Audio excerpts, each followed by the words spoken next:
Welcome to our channel. Today we how to subscribe to Resolve for noise reduction with Superscale easy tutorial step by step clearly.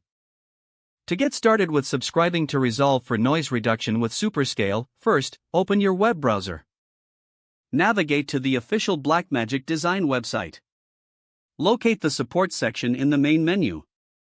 Click on Download to access the software options. Choose your operating system from the available list. Select the latest version of DaVinci Resolve. Click the Download button to initiate the download process.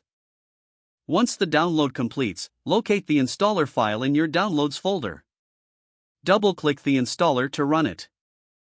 Follow the on-screen prompts to complete the installation. After installation, launch DaVinci Resolve. When the software opens, you will see a prompt to create an account or log in.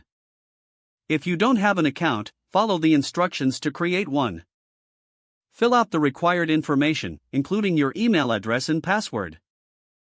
Once your account is created, verify your email if prompted. After logging in, navigate to the Manage panel on the left side. Select Settings, then the General tab. Look for the Noise Reduction and Superscale options. Enable the features by checking the corresponding boxes. Review any additional settings related to your project. When satisfied, click Save to apply the changes. You can now utilize the noise reduction and superscale features in your projects. Open your desired project or create a new one. Import your media files into the project timeline. Select the clip you want to apply noise reduction and scaling to. Access the color workspace using the tabs at the bottom. Locate the noise reduction panel in the tools. Adjust the settings to achieve the desired level of noise reduction. Don't forget to like this video and subscribe to our channel for more step-by-step tech guides.